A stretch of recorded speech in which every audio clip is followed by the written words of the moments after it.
आज की आराधना के लिए हम परमेश्वर की वचन से दानियल की पुस्तक दूसरे अध्याय से पढ़ेंगे। दानियल की पुस्तक दूसरे अध्याय उसकी वचन 20 से लेकर 23 तक सब लोग मिलकर पढ़ेंगे। दानियल की किताब दूसरी अध्याय उसकी पद 20 से लेकर 23 तक हम सब लोग मिलकर पढ़ेंगे। परमेश्वर का नाम युगानुयुग धन्य है, क्योंकि बुद्धि और पराक्रम उसी के हैं। समयों और ऋतुओं को वही बदलता है, राजाओं का अस्त और उदय भी वही करता है। बुद्धिमानों को बुद्धि और समझ वालों को समझ भी वही देता है। वही गूढ़ और गुप्त बातों को प्रकट करता है। वही जानता है कि अंधियारे में क्या है और उसके संग सदा प्रकाश बना रहता है। हे मेरे पूर्वजों के परमेश्वर, मैं तेरा धन्यवाद और स्तुति करता हूँ, क्योंकि तूने मुझे बुद्धि और शक्ति दी है, और जिस भेद का खुलना हम लोगों ने तुझसे मांगा था उसे तूने मुझ पर प्रकट किया है। तूने हमको राजा की बात बताई है। प्रभु की सहायता के लिए प्रार्थना करेंगे। प्रभु जी, आपकी सहायता चाहते हैं, इस वचन को हमारे लिए आशीषित करिए। आत्मा और सच्चाई से प्रभु हम आपको आराधना करने पाए, अपने वचन के द्वारा हमसे बातचीत करिए। धन्यवाद के साथ विनती यीशु मसीह के नाम में मांगते हैं।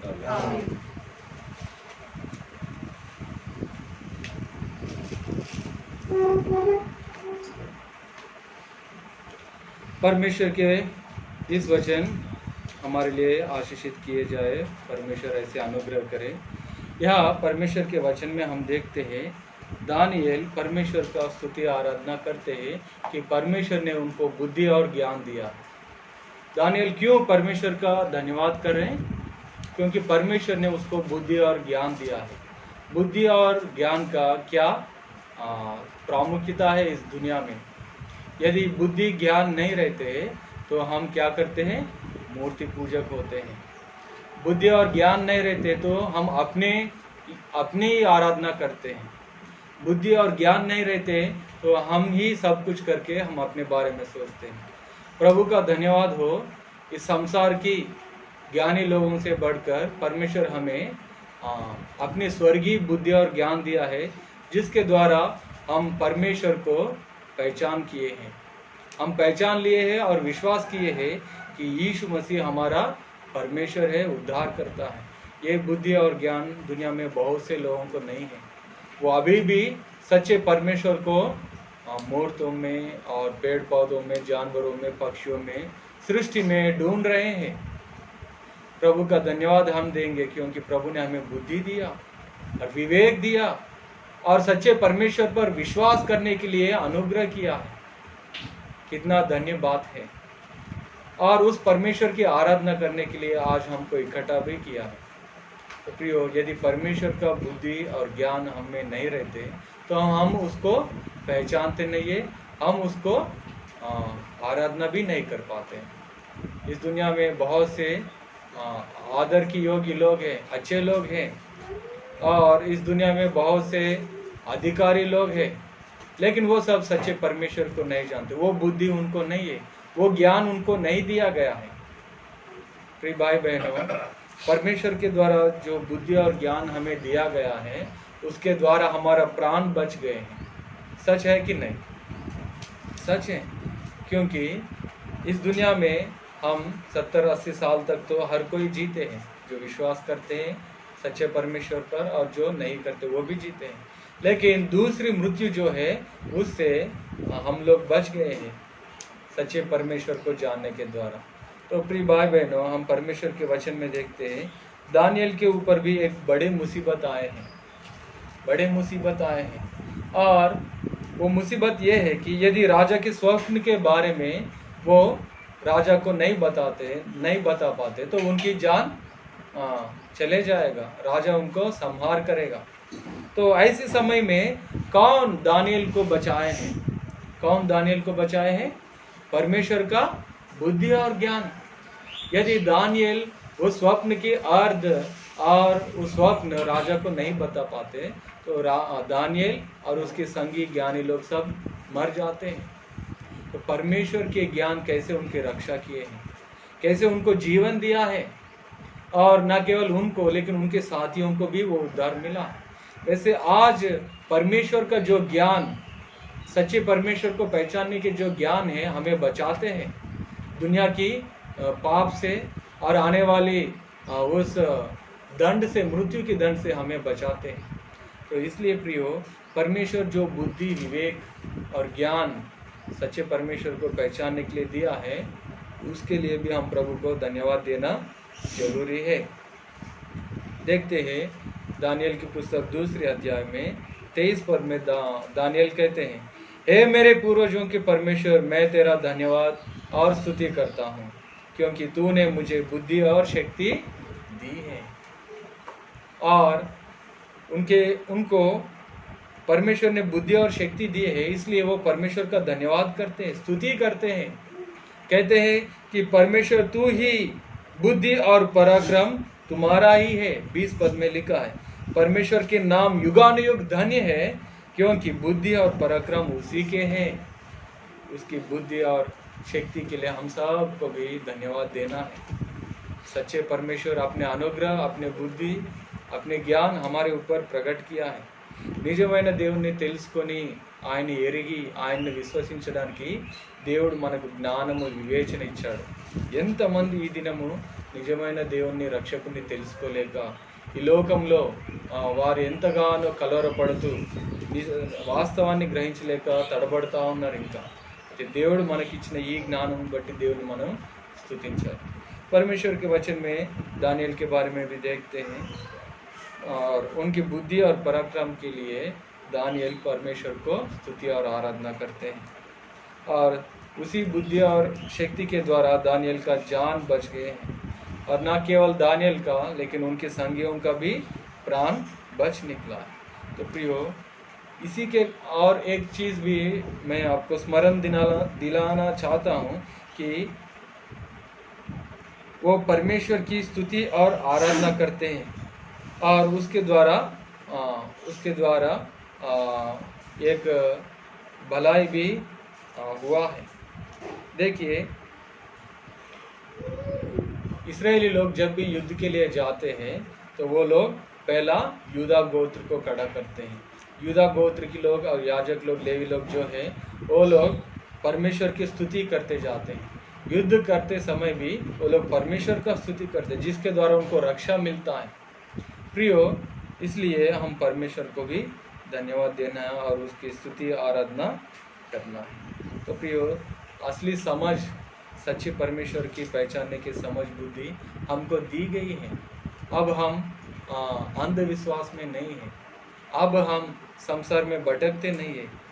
अब हम अपने उद्धारकर्ता को पहचानते हैं और उसे पुकारते हैं और उसकी स्तुति और आराधना करते हैं।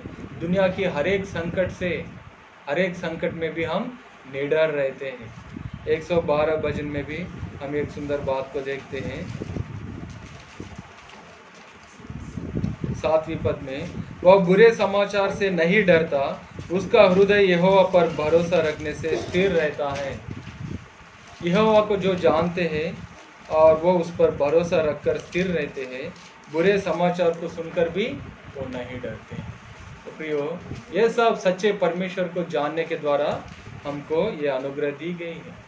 ये जो ज्ञान प्रभु ने दिया है सच्चे परमेश्वर को पहचानने का, उसके लिए हम प्रभु को धन्यवाद देना है। प्रियो, आज परमेश्वर ने उनकी आराधना करने के लिए हम सबको इकट्ठा किया है। 112 भजन, उसकी 7वीं पद, 112:7 Psalms। కాబట్టి इसलिए उस परमेश्वर की बुद्धि और ज्ञान के लिए हम परमेश्वर को धन्यवाद देते हैं। एक चीज़ और भी देखते हैं, परमेश्वर के द्वारा बुद्धि और ज्ञान यदि हमें दिया नहीं जाते तो हम इस दुनिया में नष्ट हो जाते हैं। हम यूं ही नष्ट हो जाते हैं। परमेश्वर की बुद्धि और ज्ञान नहीं रहते, हम अपने आप नष्ट हो जाते हैं। देखिए, जैसे प्रभु परमेश्वर ने आदम और हवा को बनाए थे, तो उन्होंने परमेश्वर की बुद्धि और ज्ञान से वो लोग भटक चुके हैं वाटिका में। तो क्या हुआ है, उसके बाद मनुष्य पाप के स्वभाव में आ गए और बहुत बुराई किए हैं, अपने जीवन को बर्बाद किए हैं। और हम देखते हैं नूह के समय में जल प्रलय आकर उन सबको क्या किए, नष्ट किए। परमेश्वर ने उन सबको क्यों नाश कर दिया? क्यों? परमेश्वर के ज्ञान से बिल्कुल वो लोग बहुत दूर चले गए। इसके कारण वो पाप में अपने जीवन को बर्बाद किए हैं और अंत परमेश्वर के उपस्थिति से अंत आ गया है उनका, और परमेश्वर ने क्रोध करके उन सबको नाश किया। बुद्धिहीनता के कारण दुनिया ही सब कुछ है करके लोग क्या करते हैं? उसमें डूबे रहते हैं। भजन संहिता 4 अध्याय की 2 पद में पढ़िए, परमेश्वर मनुष्यों से क्या कहते हैं। 4 का तो भजन संहिता। हे मनुष्यों के पुत्रों, हाँ कब तक मेरी महिमा का अनादर होता रहेगा? हाँ तुम कब तक व्यर्थ बातों से प्रीति रखोगे हाँ और झूठी युक्ति की खोज में रहोगे? हाँ। तो प्रियो, मनुष्य क्या करते हैं? हमेशा व्यर्थ बातों से प्रीति रखते हैं और झूठी युक्तियों में अपने जीवन को बर्बाद करते हैं। जब मनुष्य की जाति को परमेश्वर ने बनाया, जब उन्होंने सच्ची ज्ञान और बुद्धि से वो लोग दूर हो गए थे, वो लोग अपने ऊपर नाश को लाए हैं। वो लोग परमेश्वर के मार्ग को, परमेश्वर के दृष्टि में कैसे पवित्र होना, इस बात को वो लोग नहीं जाने हैं, लेकिन पाप करके अपने आप को नाश किए हैं। तो प्रियो, बुद्धि, परमेश्वर का बुद्धि और ज्ञान यदि हमारे जीवन में नहीं रहते हैं तो हम नाश हो जाते हैं, दुनिया में अपने जीवन को बर्बाद करते हैं और आने वाली जो जीवन से भी हम दूर हो जाकर हम अपने जीवन को नाश करते हैं।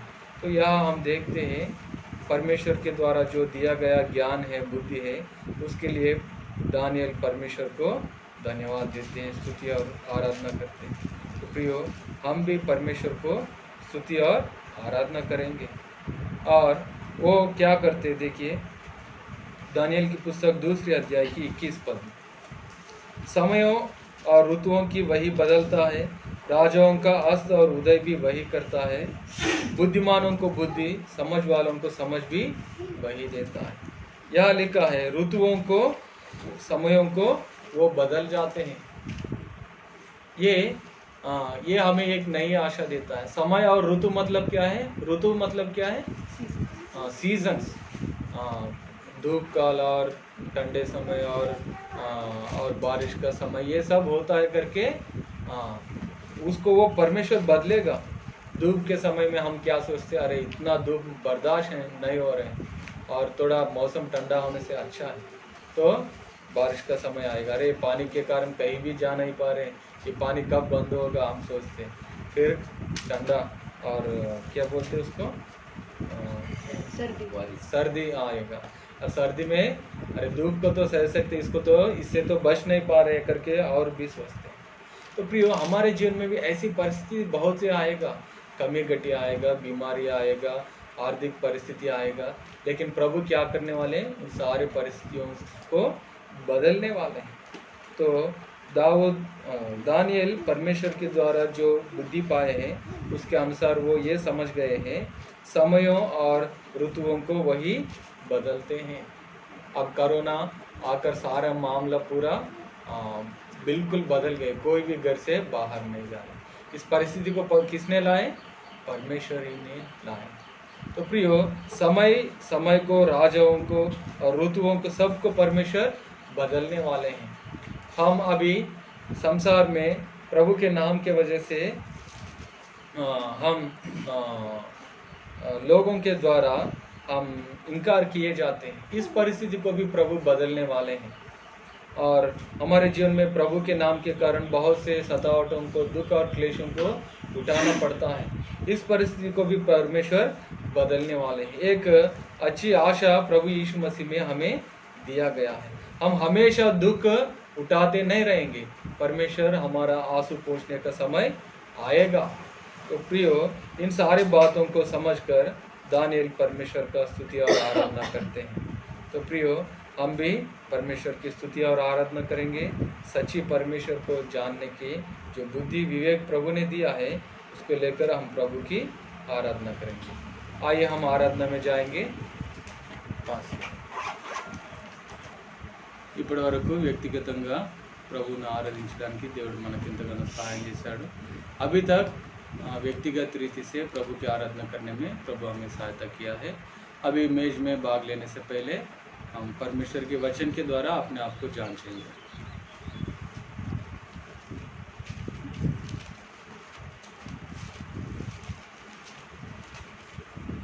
लूका रचित सुसमाचार 19 अध्याय से हम पढ़ेंगे। लूका सुसमाचार 19 अध्याय उसकी पद 11 से लेकर 27 तक, 11 to 27, लूक्स 19 chapter. లూకా 19వ అధ్యాయము 11 నుంచి 27 వరకు మార్చి చదువుతుంది. Luke's 19 chapter versus from 11 to 27 ఆల్టర్నేట్గా మనం చదువుకుంటాం. ఒక వచనం నేను చదువుతాను, ఒక वचन मैं चलूँ. एक वचन मैं पढ़ूंगा, एक वचन आप सब लोग मिलकर पढ़िए.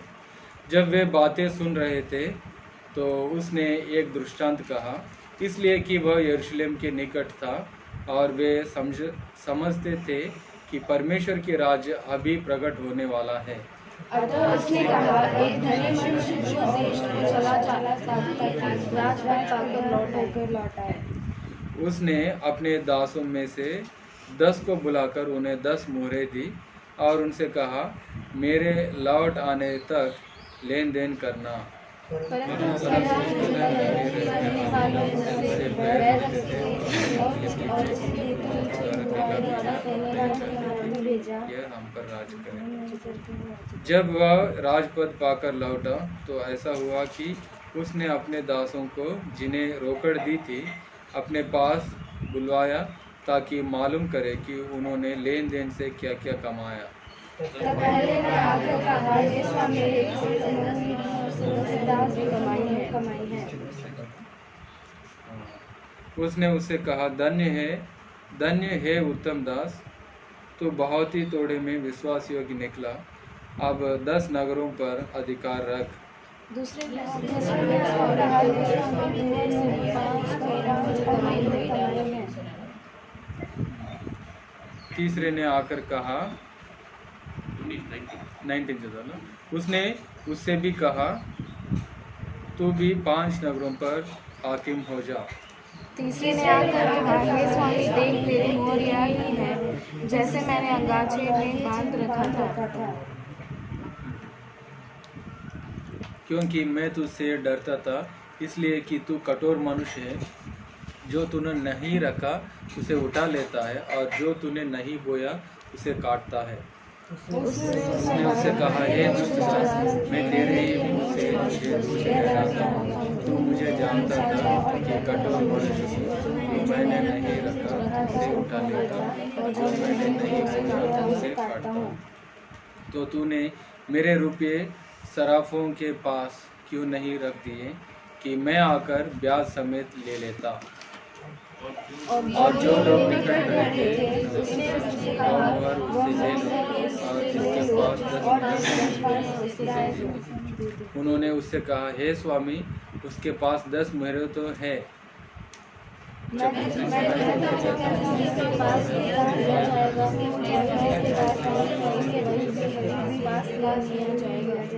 परंतु मेरे उन बैरियों को जो नहीं चाहते थे कि मैं उन पर राज करूं, उनको यहाँ लाकर मेरे सामने घात करो. प्रभु इस वचन को हमारे लिए आशीषित करे. प्रार्थना करेंगे. प्रभु इस वचन के लिए आपकी आशीष चाहते हैं. प्रभु हम अपने आप को जांच करने में आप हमारा सहायता करें, योग्य रीति से आपकी मेज में भाग लेने पाए. प्रभु ये विनती यीशु मसीह के नाम में मांगते हैं.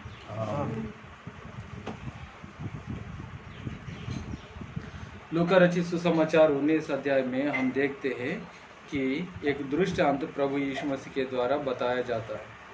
या परमेश्वर इस दृष्टांत में एक स्वामी 10 दास लोगों को बुलाते हैं. कितने लोगों को? 10. और उनको 10 मोहरें देते हैं. कितने? 10. मतलब एक एक को कितना मिला? 10 लोगों को 10 मोहरें दिया है, मतलब एक एक को कितना मिला? एक एक मिला है. 10 दास लोगों को एक एक मोहरे, मतलब एक एक सिक्का मिला है उनको. और कहा कि मैं वापस आने तक, लौट आने तक लेन देन करते रहना है और मैं वापस आकर क्या करूँगा? तुम्हारा हिसाब लूँगा करके कहते हैं. तो इस दृष्टांत में दास लोग उस मोहरों से उन लोगों को लेन देन करना चाहिए था और उसको और बढ़ाना था। और पैसे कभी भी हम क्या करते हैं, उससे व्यापार करते हैं, हम चाहते हैं कि वो पैसे और भी बढ़ जाए। तो वैसे प्रभु भी हर एक विश्वासी को जो उन पर विश्वास रखते हैं उनको क्या देते हैं, विश्वास देते हैं उसको, उसके द्वारा।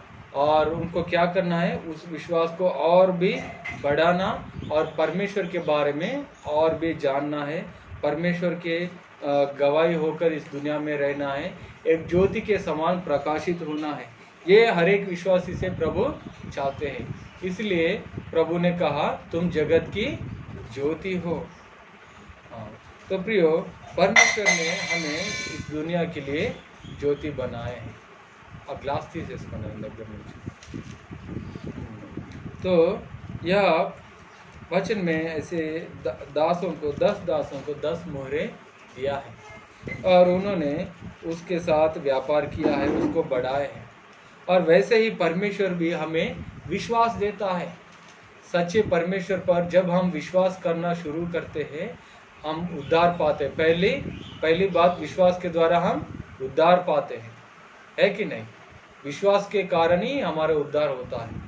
यीशु मसीह सच्चे परमेश्वर हैं और वो हमारे लिए अपने प्राण को बलिदान किया है करके हम विश्वास करते हैं और उसके द्वारा हम उद्धार पाते हैं। और उसके बाद हम परमेश्वर के ऊपर जो विश्वास है उसको बढ़ाना चाहिए था, नहीं तो हम क्या हो जाएंगे, हम प्रकाशित नहीं हो जाएंगे, लेकिन हम और भी धुंधले होते जाएंगे और हमारा जो विश्वास है वो और भी बर्बाद होते हैं।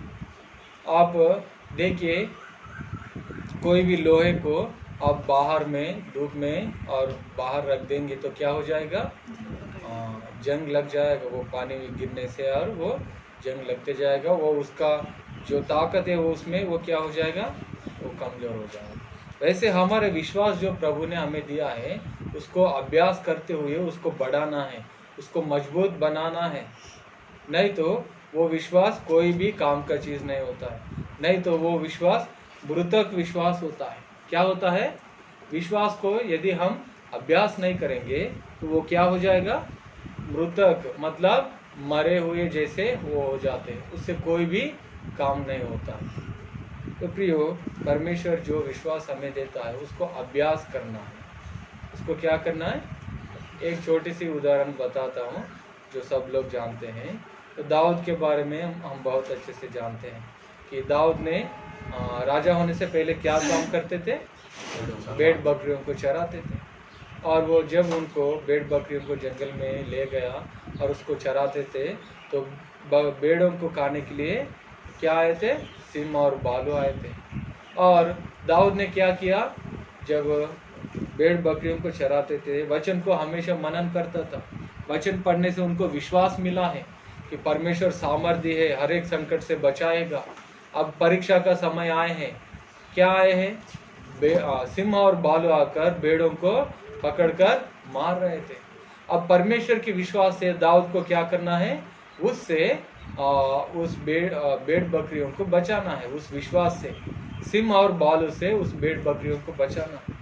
विश्वास करके उन्होंने प्रयास किया है और सचमुच में परमेश्वर दाऊद को उनके विश्वास के अनुसार उनको क्या किया, बल दिया है। सिंह और भालू के हाथों से उस भेड़ बकरियों को वो बचा पाया और उनके विश्वास और मजबूत हो गया। पहले तो सिर्फ वचन में देखकर परमेश्वर सामर्थ्य है करके सुनते थे, अभी वो अनुभव रीति से वो जान गया कि सचमुच में परमेश्वर सामर्थ्य देता है। और उसके बाद एक और घटना भी हुआ है दाऊद के जीवन में।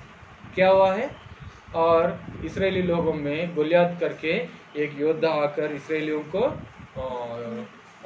क्या कर रहे थे, डरा रहे थे। कोई भी एक जन आकर मेरे से लड़के और मुझे हरा के मेरे लोग हराने से मेरे लोग तुम्हारा गुलाम हो जाएंगे करके ऐसे बोल रहे थे। कोई भी उनसे लड़ने के लिए तैयार नहीं थे। तो उस समय दाऊद का विश्वास है, परमेश्वर ने मुझे सिंह और भालू के हाथों से बचाए हैं और इनके हाथों से भी मुझे बचाएंगे। फिर से अपने जो विश्वास है उसको इस्तेमाल करके उन्होंने गोलियत को भी सामना किया है। और आश्चर्य रीति से गुलियात के ऊपर भी परमेश्वर ने दाऊद को क्या किया है, विजय दिया है, और उनके विश्वास और मजबूत होते जा रहे हैं। ऐसे दाऊद के जीवन में और भी कई घटनाएं हैं। हर एक संकट में दाऊद विश्वास के द्वारा निडर होते जाते हैं, विश्वास के द्वारा बहुत मजबूत होते हैं, बहुत सी दुख परिस्थितियों को भी वो सह लेते हैं और उसकी सामना करते हैं। एक बार दाऊद के साथ ऐसा हुआ कि उनके साथ जो भी संपत्ति है, पत्नी है और बच्चे हैं, वो सब वो खो देते हैं, लेकिन परमेश्वर पर विश्वास के कारण फिर से उन सब को वापस लौटा लाते हैं। तो प्रियो, दाऊद के जीवन में हम देख रहे हैं कि वो विश्वास के कारण क्या कर रहे हैं, और प्रकाशित होते जा रहे हैं, एक तारा के समान वो चमकते जा रहे हैं, उनकी विश्वास और मजबूत होते जा रहे हैं। दाऊद के बारे में लोग क्या कहते थे, देखिए पहला शमूएल की पुस्तक में दाऊद का ज्योति कैसे प्रकाशित हो रहा है हम देखते हैं। उसके 16 अध्याय में शायद देखिए,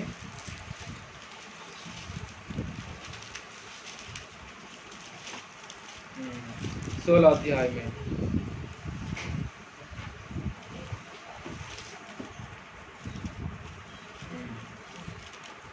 18 पद पढ़िए कोई।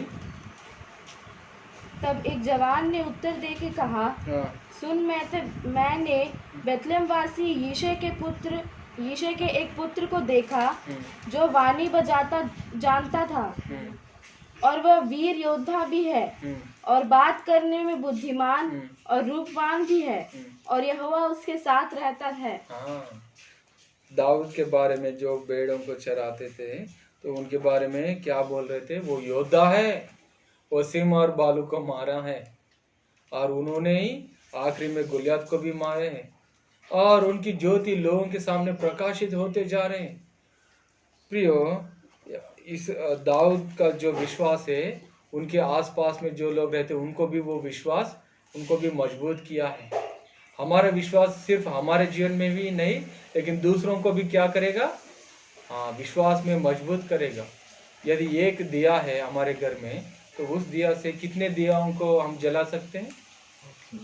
एक कैंडल से कितने कैंडल को जला सकते हैं? बहुत से। तो परमेश्वर है हमें ऐसे ज्योति बनाए हमारे विश्वास के कारण। भाई भगत सिंह के विश्वास के कारण कितने लोग विश्वास किए हैं, कितने लोग उद्धार पाए हैं, कितना बड़ा काम हुआ है। उनकी विश्वास के कार्यों को हम आज भी मनन करते हुए हम भी हिया पाते हैं, हम भी उसके जैसे करने के लिए कोशिश करते हैं। तो प्रियो, परमेश्वर ने जो मोहरों के समान जो विश्वास हमें दिया है, उसको हम क्या करना है, काम में लाना है, उसको हम अभ्यास करना है और उसको बढ़ाना है। परमेश्वर शुरुआत में हमें छोटा सा विश्वास देता है, थोड़ा सा, उसको हम अभ्यास करना, परीक्षा के समय में उसको इस्तेमाल करना है। वो हमारे पास रहने के बाद भी हमको इस्तेमाल नहीं करते हैं तो क्या मतलब है। कई लोगों को मोबाइल में टॉर्च लाइट होने पर भी जलाना नहीं जानते वो लोग, तो वो क्या करते हैं, अंधियारे में ही रहना पड़ता है। कई लोग फ़ोन रहते लेकिन उसको फ़ोन लगाना नहीं आता है, किसी से फ़ोन लगा के बात करते हैं। तो प्रियो, हमको भी मालूम होना चाहिए कि विश्वास को कैसे अभ्यास करें, विश्वास को कैसे इस्तेमाल करें, और कैसे हम उस विश्वास के द्वारा बढ़ाने के द्वारा हम चमक सकते हैं, उस बात को हम देखना है। प्रियो, हमारा विश्वास अभ्यास में लाने के लिए परमेश्वर कई परिस्थितियों को हमारे जीवन में लाता है, परीक्षाओं को और कठिन परिस्थितियों को, दुख और क्लेशों को, कमी घटियों को प्रभु हमारे जीवन में लाते हैं। हमको क्या करना है, उस विश्वास जो हथियार हमारे पास है उसको इस्तेमाल करके हर एक परिस्थिति का सामना हमको करना है। देखिए, परमेश्वर के वचन में देखते हैं कि जिन दासों को वो मोहरे दिया गया है, उन्होंने एक मोहरे से 10 और मोहरों को उन्होंने कमाया है। कितना फलवंत जीवन है उनका। देखिए, एक मुहर से 10 मोहरों को उन्होंने कमाया, मतलब पूरा कितना है उनके पास, 11 मोहर है उनके पास। तो प्रियो, हमारे विश्वास भी बहुत बढ़ा सकते हैं, उसको विश्वास बहुत बढ़ा सकता है। जब प्रभु यीशु मसीह ने एक सूबेदार के यहाँ उनकी बेटा को या उनकी दास को, हाँ उनकी दास को चंगा करने के लिए जाते हैं, तो वो सूबेदार क्या कहते हैं, प्रभु आप हमारे घर में नहीं आना है, क्योंकि आप हमारे घर में आने की जरूरत नहीं, उतना योग्य मैं नहीं हूँ, आप बस एक वचन कह दो मेरे दास चंगा हो जाएगा। तो परमेश्वर ने कहा, प्रभु ने कहा, इतना विश्वास मैं इस्राएलियों में भी नहीं देखा हूँ। विश्वास कितना महत्व चीज होता है। कई लोगों के ऊपर हाथ रख के चंगा किया, कई लोगों को वचन दे के चंगा किया, लेकिन उनको तो दूर रहकर जहाँ प्रभु है वही एक शब्द के द्वारा उनको चंगा किया। तो विश्वास कितना महत्व चीज होता है। देखिए, तो हम जितना प्रभु पर विश्वास करते हैं, भरोसा रखते हैं, उतने अद्भुत कार्यों को हम अपने जीवन में देखते हैं। जिसके पास विश्वास नहीं है वो लोग क्या हो जाएंगे, नाश होते जाएंगे। देखिए लूका सुसमाचार 19 अध्याय 26 पद 19:26। मैं तुमसे कहता हूँ हाँ। कि जिसके पास है उसे दिया जाएगा, और जिसके पास नहीं है उसे वह भी जो उसके पास है ले लिया जाएगा। हाँ, हमारे विश्वास को हम इस्तेमाल नहीं करेंगे, उसको ऐसे ये कि है तो उसी को रखे हैं, तो क्या हो जाएगा, वो विश्वास भी छीना जाएगा। हमारा पहला विश्वास क्या है, यीशु मसीह परमेश्वर है, ये विश्वास हम करते हैं, और उस विश्वास को हमारे जीवन में हमेशा इस्तेमाल करते, उसको बढ़ाना है। परमेश्वर क्या करेगा, जरूरतों को पूरा करेगा। परमेश्वर के लिए कोई भी काम कठिन नहीं है, परमेश्वर के लिए कोई काम कठिन नहीं है। ऐसे हर एक काम में उस विश्वास को इस्तेमाल करते हुए विश्वास को बढ़ाना है। एक दिन हमारा विश्वास ऐसा होगा कि मैं मर जाने के बाद भी प्रभु मुझे क्या करेगा, जिलाएगा, मृत्यु भी मुझे कुछ नहीं कर पाएगा। ऐसे विश्वास में हम आना है। हम पुनरुत्थान में प्रवेश करेंगे करके हमारे विश्वास होना है, नहीं तो हम क्या हो जाएंगे, हम बहुत डर जाएंगे, हमारा विश्वास मृतक के समान हो जाएंगे, और उसकी पुनरुत्थान में हम छूटने की खतरा है।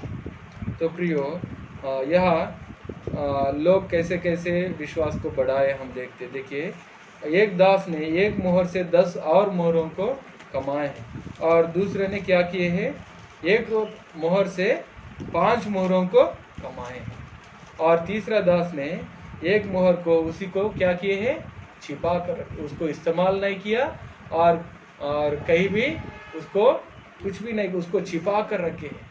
कई बार ऐसे विश्वासी होते हैं, प्रभु पर विश्वास करते हैं, किसी को भी नहीं बताते, किसी को भी नहीं बताते, वो गुप्त विश्वासी होके रहते हैं, और अपने जीवन में भी उस विश्वास के अनुसार बड़े कार्यों को भी वो लोग करने के लिए कोशिश नहीं करते। नहीं, ये समस्या हो जाएगा, पता चलने से वो हो जाएगा, ये हो जाएगा करके गुप्त रीति से अपने आप को छिपा कर आखिरी में क्या हो जाएंगे, वो विश्वास रीति से वो मर भी जाएंगे विश्वास में।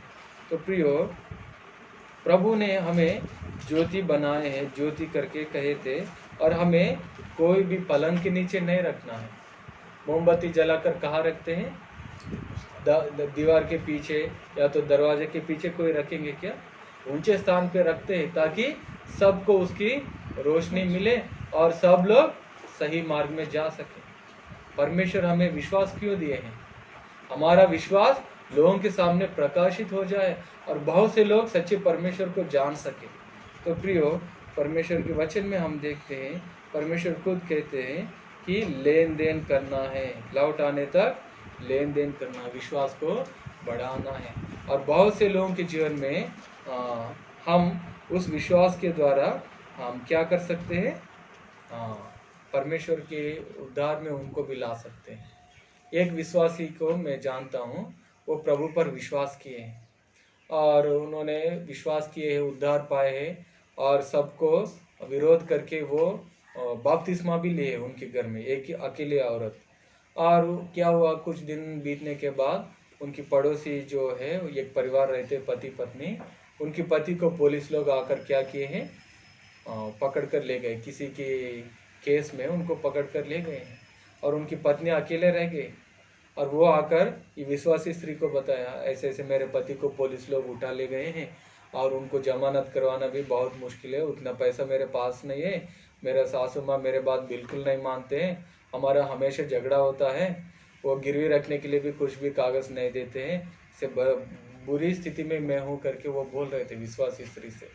उस विश्वासी स्त्री ने क्या कहा, तो परमेश्वर से प्रार्थना करो, परमेश्वर तुम्हारा पति को जेल से बाहर निकालेगा। अरे परमेश्वर से प्रार्थना करने से निकालेगा क्या करके वो नहीं सोचे, लेकिन वो उनकी बातों पर विश्वास करके उस स्त्री ने प्रार्थना किया है, प्रभु मैं आपके ऊपर विश्वास करता हूँ, ये स्त्री मुझे बताए आपके बारे में, आप मेरा सहायता करके वो स्त्री, अन्य स्त्री भी प्रार्थना किए।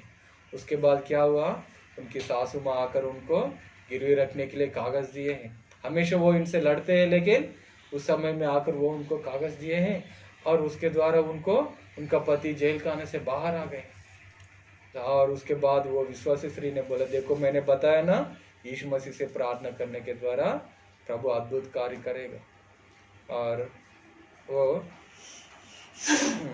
और वो उनके विश्वास जो है, एक विश्वासी स्त्री को विश्वास है कि परमेश्वर बड़े बड़े अद्भुत कार्य को करेगा, और वो उस विश्वास को क्या किया है, दूसरों तक पहुंचाए है, और वो लोग भी अद्भुत कार्य को देखा है।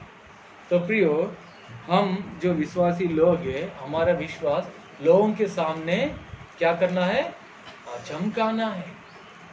एक संडे स्कूल का गीत भी है, तारों के समान चमकेंगे। तो हमारा विश्वास लोगों के सामने प्रकाशित होना चाहिए और हमारे विश्वास को बढ़ाना चाहिए। हमारे जीवन में जितने भी परीक्षाएं आते हैं, हमारे विश्वास को बढ़ाने के लिए। यदि परीक्षाएं हमारे जीवन में नहीं आएगा तो हमारा विश्वास कैसे इस्तेमाल होगा, हमारा विश्वास कैसे साबित होगा कि हमें विश्वास है कि नहीं। हमारे हर एक दुख की बात में, हमारा हर एक समस्या में हम विश्वास से प्रभु से प्रार्थना करना है। प्रभु हमें उस परिस्थिति से बाहर निकालेगा और हमें हमारे विश्वास को बढ़ाएगा। प्रिय भाई बहनों, दाऊद के बारे में भी हम देखते कैसे संकट के समय में वो परमेश्वर का सहारा लेते हैं और कैसे उद्धार पाते हैं। तो प्रियो, 112 भजन में हम एक वचन को देखते हैं, भजन संहिता 112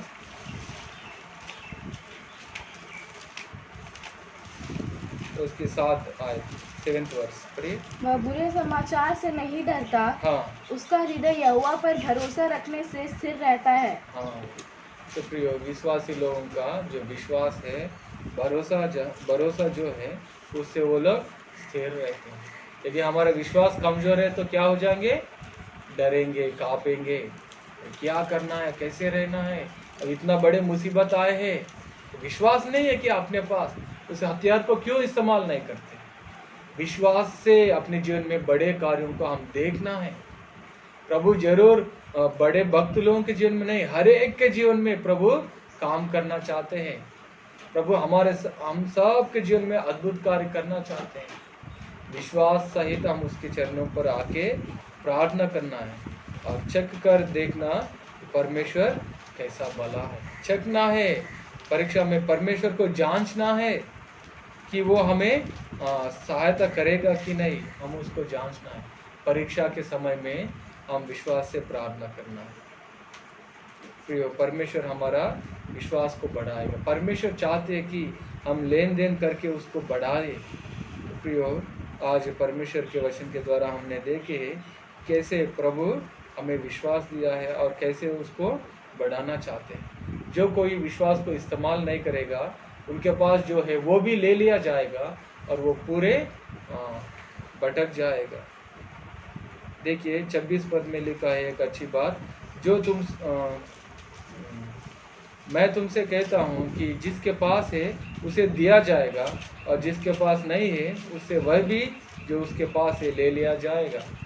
विश्वास जिसके पास रहता है उसका और भी विश्वास दिया जाएगा। जो विश्वास को इस्तेमाल नहीं करेगा, उसको अपने पास ही ऐसे छिपा कर रखेगा, तो वो विश्वास भी उनके पास से छीन लिया जाएगा। तो विश्वासी होने के बाद हमको बहुत विश्वास को कमाना है। ये परमेश्वर की नियम है, विधि है, परमेश्वर की आज्ञा है कि हम एक दिन उस मृत्युंजय की पुनरुत्थान में हम प्रवेश करना और उसके लिए हम हमारे विश्वास को अभ्यास करना, नहीं तो हमारा पुनरुत्थान भी नहीं हो सकता।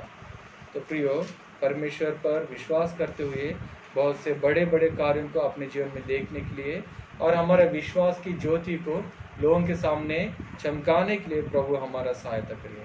आइए हम प्रार्थना करेंगे, अपने आंखों को बंद करेंगे, परमेश्वर की उपस्थिति में आएंगे। हमारा विश्वास का स्थिति कैसा है, हम अपने आप को परखेंगे, जांचेंगे और योग्य रीति से मेज में भाग लेने के लिए प्रभु हमारा सहायता करें। 1 मिनट हम मौन रहेंगे। दुख की समय में, परीक्षा की समय में हम किसके तरफ देख रहे हैं, हमारा आंख किसके ऊपर दृष्टि कर रहे हैं?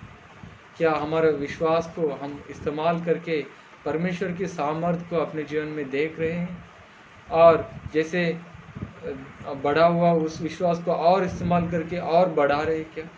या तो जो दुष्ट दास है उस मुहर को छिपा कर रखे हैं, वैसे हम अपने विश्वास को, अपने आत्मिकता को हम छिपा कर रखते हैं। भाई बक्सिंग से जब उनके पिताजी ने कहा कि तू एक विश्वासी करके किसी से ना कहना, लेकिन अपने कमरे में प्रार्थना करना करके बोलने से उन्होंने कहा मैं बिना श्वास लिए मैं जी नहीं सकता है, ऐसा उन्होंने कहा है। प्रियो, हम अपने विश्वास को प्रकट करना है, हर एक के सामने हम हमारे विश्वास को चमकाना है, अपने बच्चों के जीवन में, अपने परिवार में, आस पड़ोस में, हर जगह में हमारा ज्योति को चमकाना है। ये परमेश्वर की आज्ञा है। प्रिय भाई बहनों, परमेश्वर से प्रार्थना करेंगे, यदि किसी भी परीक्षा का समय में हम असफल हुए हैं और विश्वास को इस्तेमाल नहीं कर पाए हैं, तो प्रभु से माफ़ी चाहेंगे और अनुग्रह चाहेंगे कि हर एक परीक्षा में हम जय पाते हुए विश्वास की बढ़ोतरी करने के लिए प्रभु हमारा सहायता करें। 1 मिनट मौन रहेंगे और अपने आप को जांच कर हम विश्वास सहित चलने के लिए प्रभु से हम सहायता मांगेंगे। 1 मिनट मौन रहेंगे, अपने आप को जांचेंगे।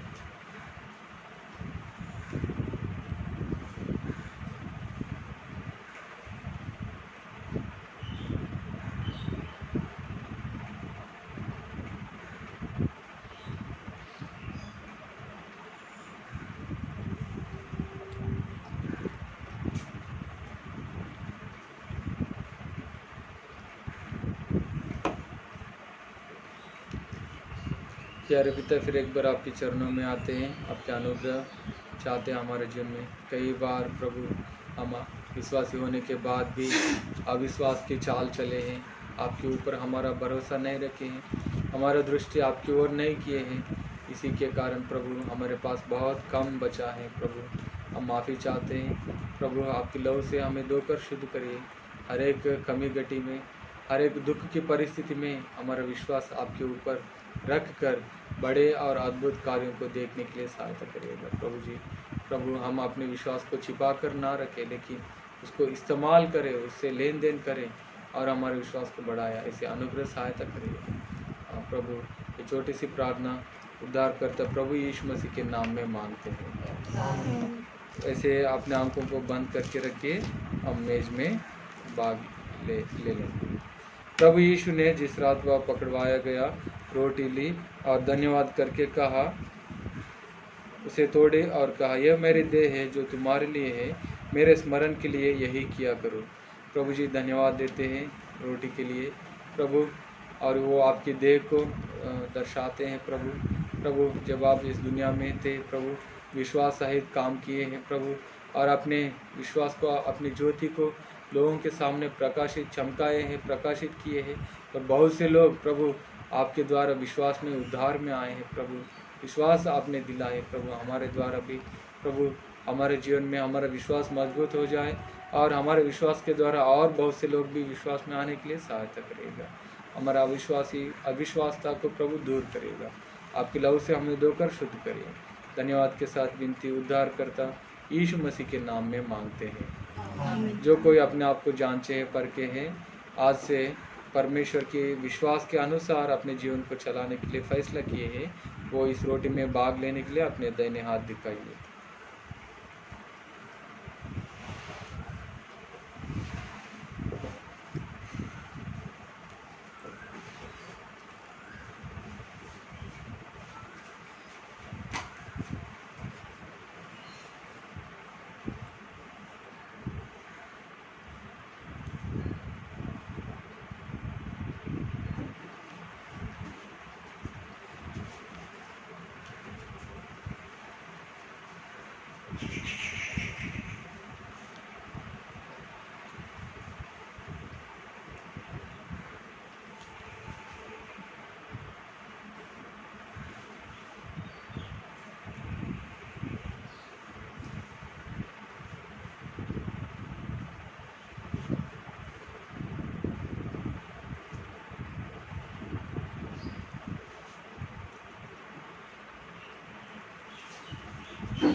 उसी रीति से उसने बियर के पीछे कटोरा भी लिया और कहा, यह कटोरा मेरे लहू में नई वाचा है, जब कभी पियो तो मेरे स्मरण के लिए यही किया करो। प्रभु जी, इस कटोरे में दाखरस के लिए भी धन्यवाद देते हैं। आपकी आशीष चाहते हैं प्रभु, हमें अपने लहू से धोकर शुद्ध करिए, अपनी वाचा की योग्य बनाइए, पुनरुत्थान की भागीदार हम हो सके। प्रभु, विश्वास में हम मंदबुद्धि ना रहे। प्रभु, हमारा विश्वास और बढ़ने के लिए, आशीष पाने के लिए सहायता करिएगा। धन्यवाद के साथ विनती यीशु मसीह के नाम में मांगते हैं, आमीन। जो कोई रोटी में भाग लिए है, दाखरस में भी भाग लेने के लिए अपने हाथ दिखाइए।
आइए प्रार्थना करेंगे। प्रभु जी, धन्यवाद देते हैं मेज में योग्य रीति से भाग लेने के लिए सहायता किया है और हमें हमारे विश्वास को इस्तेमाल करते हुए बढ़ाने के लिए, आपके अद्भुत कार्यों को हमारे जीवन में देखने के लिए और बहुत से लोगों को आपके लिए प्रभु जीतने के लिए सहायता करेगा प्रभु जी। और प्रभु, इस गंभीर परिस्थितियों में प्रभु, आपके भवन में हम इकट्ठा नहीं हो पाए, फिर भी घरों में भी ऐसी संगति करने के लिए आपने जो अनुग्रह किया है, धन्यवाद देते हैं। हमारा विश्वास को बढ़ाइएगा, खास करके इस लॉकडाउन के कारण आर्थिक परिस्थितियों में प्रभु, जो भी तकलीफ़ों में, जो भी परिस्थितियों का हम सामना कर रहे हैं, उन सब में प्रभु हमारे विश्वास को बढ़ाइएगा, सहायता करिएगा प्रभु जी। और प्रार्थना करते हमारे बीच में जो रोगी हैं और प्रभु जी जो ज़रूरतों में है प्रभु, उनकी अनुग्रह के लिए प्रार्थना करते प्रभु, सहायता करिएगा प्रभु। शारोन सिस्टर की स्वास्थ्य के लिए प्रार्थना करते हैं, आपका अनुग्रह चाहते हैं प्रभु, और उनको जो समय है हॉस्पिटल में दिखाने में प्रभु, उस समय कोई तकलीफ ना होने पाए, सहायता करिए और पूर्ण रूप से वो ठीक होने के लिए सहायता करिए। सलोमी सिस्टर की निर्बलताओं में भी सहायता करिएगा। और प्रभु जी, प्रार्थना करते हैं संदीप भाई की चंगाई के लिए, अनुग्रह करें, सहायता करिए। सालमोन राज ब्रदर की चंगाई के लिए भी प्रार्थना करते, सहायता करिए। और हेमलता सिस्टर और रूथ सिस्टर, सुनीता और प्रभु जी, और हमारे बीच में जितने भी रोगी हैं प्रभु, और शारोन पीशोन के लिए भी प्रार्थना करते, बुखार हैं, उन सब के ऊपर आप सुधि लीजिए, चंगा करिएगा प्रभु। और जो कोई प्रभु आर्थिक परिस्थितियों में है प्रभु, कमी घटी है प्रभु, जिसके परिवार में प्रभु विश्वास के द्वारा प्रार्थना करते प्रभु, उनकी सारी ज़रूरतों को आप पूरा करिएगा प्रभु। आप तो हमारा चिंता करने वाले परमेश्वर हैं, आप हमें संभालने वाले हैं, हर एक परिस्थिति में हमें प्रभु भरपूर रखने वाला परमेश्वर आप हैं। आपके अनुग्रह सारे कलेश के लिए चाहते हैं प्रभु, सहायता करिएगा। तो आज के दिन आपकी मेज में भाग लेने के लिए भी अनुग्रह किया, धन्यवाद देते हैं। धन्यवाद के साथ विनती उद्धार करता यीशु मसीह के नाम में मांगते हैं। आइए हम ये गीत गाएंगे, उस समय प्रभु के लिए अपना भेंट चढ़ा के प्रभु को आराधना करेंगे।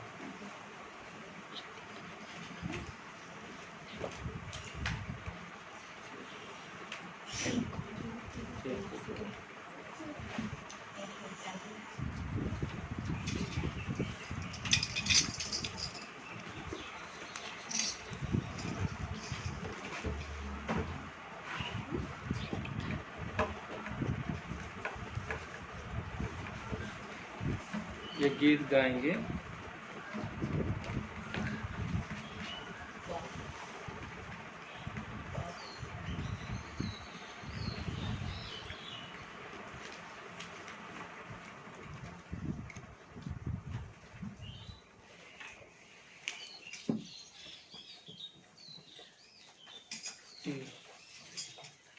जी।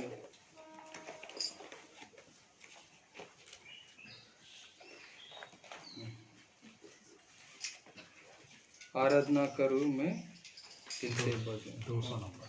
200। गीत की संख्या 200।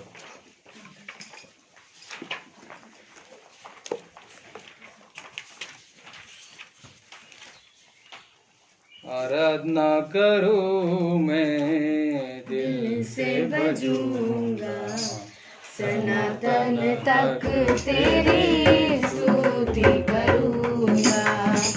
आराधना करूँ मैं दिल से बजूंगा, सनातन तक तेरी स्तुति करूँगा। मार्ग तेरी है, सत्य तेरी है, मार्ग तेरी है, सत्य तेरी है, जीवन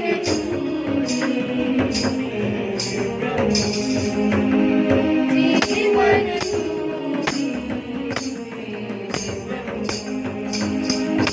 आराधना करूँ मैं दिल से बजूंगा, सनातन तक तेरी स्तुति करूँगा।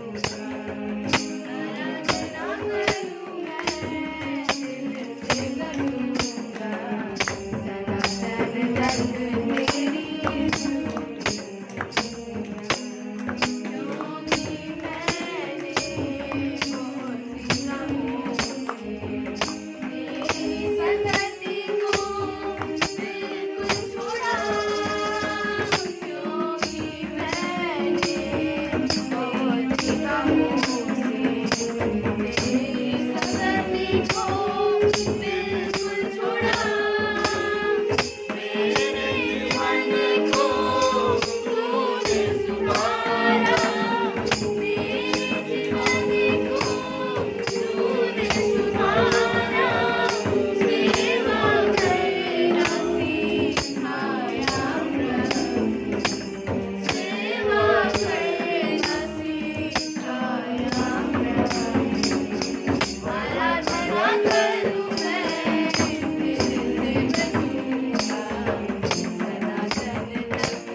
करेंगे आखिरी प्रार्थना।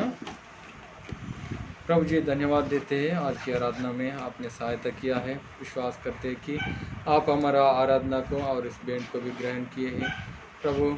और मेज के समय में भी जो वचन के द्वारा हमसे बातचीत की है, विश्वास की रखवाली करना और उसके अभ्यास करना, उसको बढ़ाना, इस चीज़ में हम कभी भी पीछे ना रहे प्रभु। आप हमारा सहायता करिए दुख और क्लेश, संकट और परीक्षाओं में प्रभु विश्वास के द्वारा जीत हासिल करने में आप हमारा सहायता करिएगा।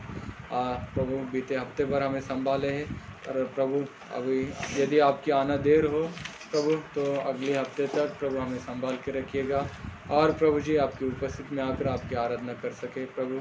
और हमें विश्वास में मजबूत और स्थिर बनाते रखिएगा। कलीसिया की सारी ज़रूरतों को आप पूरा करिएगा प्रभु। और धन्यवाद देते हैं और खास करके इस हमारे राज्य और देश और विश्व के लिए प्रार्थना करते, जितने देशों में, जितने जगहों में कोरोना फैल रहे हैं, बीमार से बहुत से लोग सताए जा रहे हैं प्रभु। आपके अनुग्रह चाहते हैं प्रभु, आपके प्रभु दया को चाहते हैं प्रभु। और इस बीमार से बचने पाए प्रभु, पश्चाताप करके उद्धार भी पाने के लिए भी सहायता करिएगा प्रभु जी।